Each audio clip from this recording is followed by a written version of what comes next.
Reeves, what's your final wish? I want to see Ranger, my dog.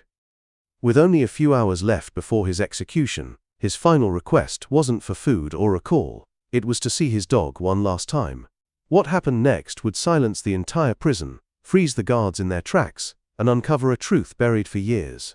That morning, the air inside Ravenhill Penitentiary felt heavier than usual, like the walls themselves could feel what was coming. Every sound, the clink of keys, the echo of boots, carried a weight that pressed on everyone. Inside his dim cell, Noah Reeves sat quietly on the edge of his cot. Hands clasped, eyes on the floor. He wasn't the same man who walked through those gates 7 years ago. Time and guilt had carved deep lines on his face, and the fire in his eyes had long faded. Before we continue, hit that like button, share this story, and tell me in the comments, where are you watching from? I love seeing how far these stories reach. Alright, back to it. When the warden asked for his final request, the guards expected the usual. A big steak dinner, a cigarette, maybe a last call home. But Noah's voice was calm, steady. I want to see Ranger. My dog. Silence. A few guards exchanged glances, confused. A dog? Not family. But for Noah, Ranger wasn't just a pet. He was loyalty, pure and simple. The one soul who stayed when the world turned its back. The warden, Mr. Barrett, leaned back in his chair, arms crossed. He'd heard strange requests before. Ice cream, fireworks, even a clown once. But this?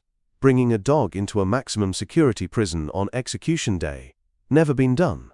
In the control room, officers debated. It's a risk, one said. But then, an older guard, Sullivan, spoke up softly. Man's got no one. No letters, no visitors. Let him have this moment. Barrett checked Noah's record. Spotless. No fights, no escape attempts. And right there in his file, owned a German Shepherd named Ranger. Age 8. Confiscated at arrest. After a long pause, Barrett exhaled. 10 minutes. Yard only. Full supervision. Words spread fast through the cell blocks. Some guards muttered under their breath. Others stayed silent. But for Noah, those 10 minutes felt like a lifetime. Somewhere out there, Ranger was coming. And neither of them knew how much this reunion would change everything. When the yard gate creaked open, the whole place went still. Noah stood by a metal chair, wrists loosely cuffed, heart pounding. Then he saw him. Ranger, trotting between two officers, his black and tan coat glinting under the cold morning sun. The second their eyes met, something in Noah shattered. Ranger's ears shot up, tail wagging slow, then faster, faster, until it blurred with joy. The leash slipped. Ranger bolted. Noah dropped to his knees just as the dog slammed into him, paws on his chest, whining, a sound filled with both joy and pain. For that moment, there were no walls. No death sentence, just a man and his dog, finally together again. Noah buried his face in that familiar fur. It smelled like old leather, dust, and home. Memories crashed in long walks, muddy trails, nights where Ranger's steady breathing was the only comfort he had. But then, Ranger froze, his tail stopped mid-wag. His ears tilted, eyes narrowing. A deep growl rumbled in his chest. Noah stiffened. Ranger wasn't looking at him anymore, he was staring. Locked onto a man near the gate. "Officer Trent, control your dog," a guard barked. Noah gently placed a hand on Ranger's back. "Easy boy, it's okay," but it wasn't. Ranger had never growled like that without a reason, and Trent couldn't even meet Noah's eyes. Officer Miles, a younger guard who always treated Noah decently, leaned closer and whispered. "Strange thing. Trent was supposed to be off duty the night you got arrested. But his name's missing from every report." Noah's heart pounded.